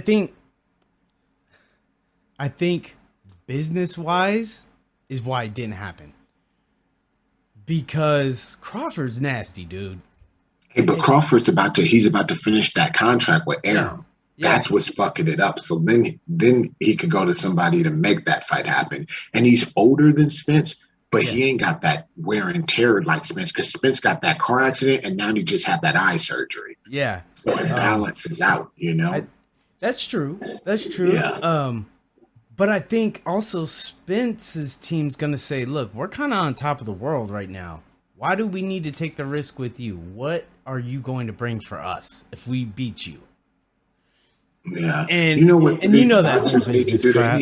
They need to just say, hey, fuck what you guys are saying. I'm doing it. That's why I like old school boxing. They want it to be the best in the world. They was like, I'm beating everybody in my weight, the weight above. They didn't care, dude. So you remember what Mike Tyson said to him? You know, he said to Gervonta Davis, he said, you guys need to make a pact with each other to make money. That you are going to fight each other. Like, hey, we are going to all fight each other to make the money. And fighters, it's kind of weird that they don't look at it that way sometimes, but I get it. So it's like milk the cow as long as you can milk it. Even like with Mayweather, what he did, you know, he knew he could beat Pacquiao. Wasn't even a problem.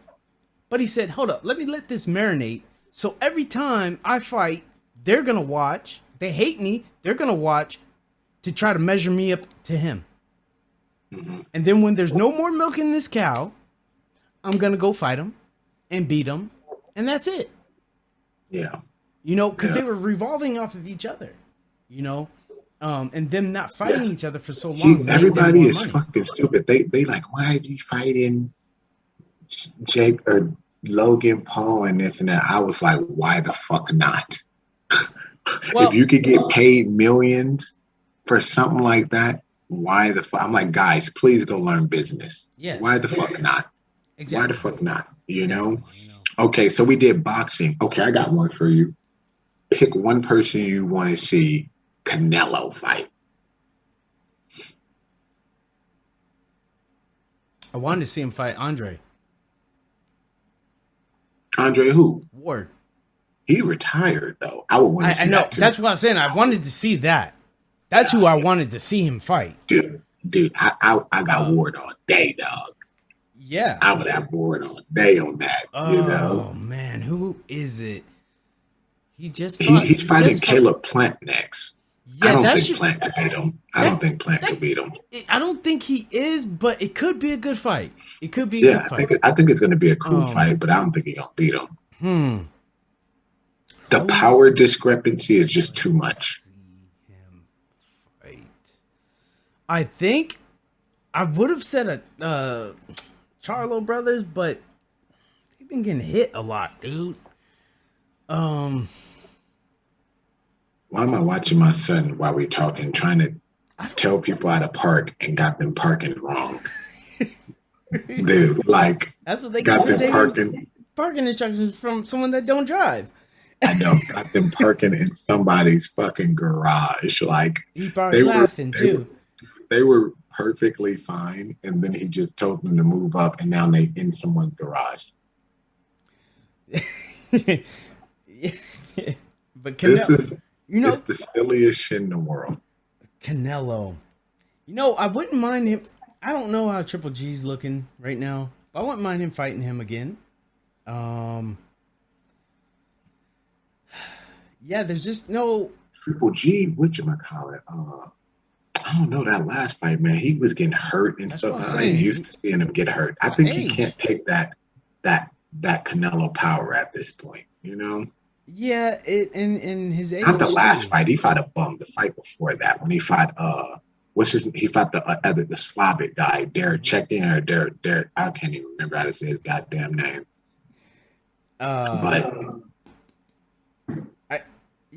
That's Canelo's a hard one because there's really nobody there, I think, to push him the way to push him into a hard fight.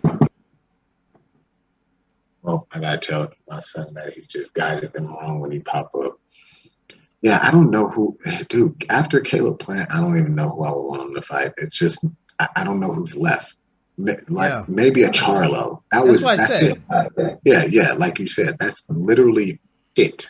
And like I said, Charlo's been get hit a lot. Oh, hold on, dude. Hold on. I'm about to go. He already fought Saunders, right? Hey, hold on. I'm about to go. Yeah, I'm about to go obscure here. Because, I love boxing. There are some people I like now. Here's who I want to see Canelo fight. Bivol, the Russian guy. Yeah. Okay. And Bertiev. Ultra Bertiev.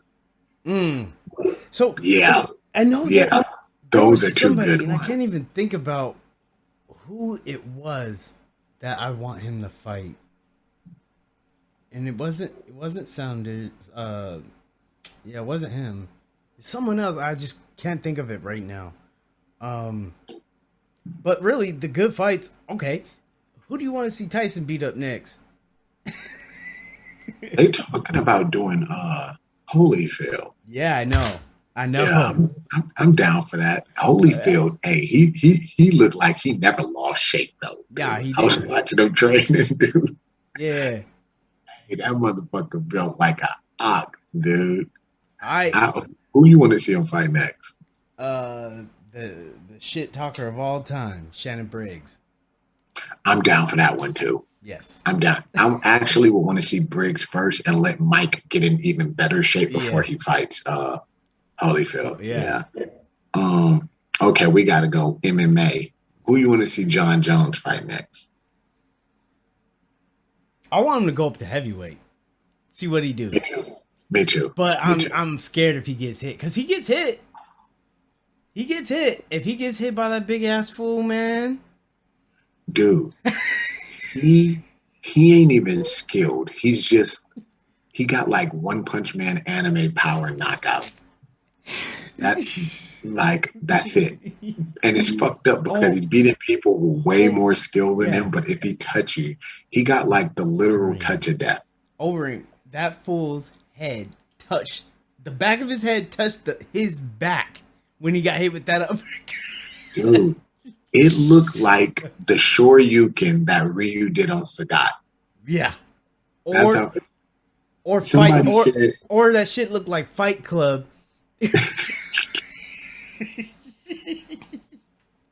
Hey, whenever Overeem get knocked out, it always look hella sad and tragic. Yeah. Okay, so somebody said, did we see Muhammad Ali's grandson professional boxing debut? I saw the highlights only. I didn't see the whole thing. No, I didn't. Yeah, he wore the shorts that he wore the white ones with the little black around it. Yeah. Okay. What else is there? I don't know. There ain't. Dude, I wish Khabib would have took that GSP fight that they offered him. Yeah, that would have been a nice fight. Here's the thing. His dad, and I don't like to bring up nobody's dead family like that, but his dad, his mom said stop now, and his dad said 30-0, and I want you to fight GSP. And like, who the fuck am I to say how he honors his dad? But if it was me in that position, I'm trying to get the 30-0 like my dad said, and I'm fighting the person he said, because that was always his plan. His dad was always like 30-0 GSP, last one. So he's one fight away from that. Yeah. And they offered the person, and I'm like, and I understand your mom is alive, so you're trying to do what she's saying, but I would be like, have a sit down like, Mom, this is what dad fucking wanted. Let me do this last one and stop. That's what I would personally do, Yeah. I wanted to do that fight. Who do you think will win that fight, dude? I would give it to Khabib. Reason why is GSP gets a little scrambled when he gets hit. He's like, hey, fuck that, I'm going to take it to the ground. You don't have that option. But GSP has way better striking. Yeah, but see, GSP also out-wrestled all the people who, on paper, were way better wrestlers. True. Everybody. He just has, like, uncanny wrestling for MMA. Yeah. He trains with the Olympic team and everything, Yeah. So, yeah. I think the only reason why I probably give it to Khabib is, as of right now, is because he's younger. He's been in the game more. Recently. You see how GSP came up a weight class and beat Bisping, though. Yeah. Bisping. That guy's always got under my skin. That's all. You know? But Bisping put in work, though. Yeah.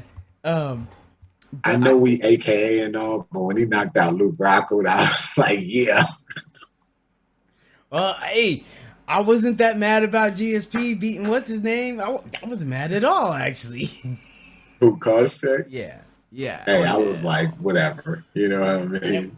I wasn't mad because I told him, I said, bro, you got those straight punches, man. Like, stop this wide stuff. And he got beat with a jab. Yeah, the whole fight. Dude, he got jabbed 888 fucking times. Dude, like, MMA guys don't really jab. They don't really jab. They don't move their head. You know what I mean? If you look at most MMA fighters, they actually aren't good at striking. That's why Israel Adesanya is whooping their ass like that. Yeah. It's just people, if you have heavy hands and a 4-ounce glove, you can knock people the fuck out. Like Jeremy Stevens, his striking is fucking terrible, but he got heavy hands and it's a 4-ounce glove. Yeah. But it's so many MMA guys I've watched go into boxing and kickboxing gyms where you have on real gloves and with real gloves you need skill to hit someone.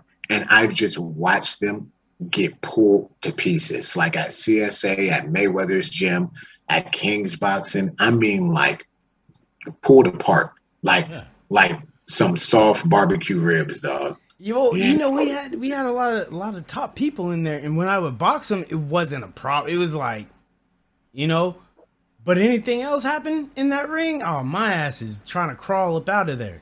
I'm like, hey, we on the ground. I'm trying to get up out of here. But the boxing and stuff, and I could even say almost some of the kickboxing because the angles kind of translate over.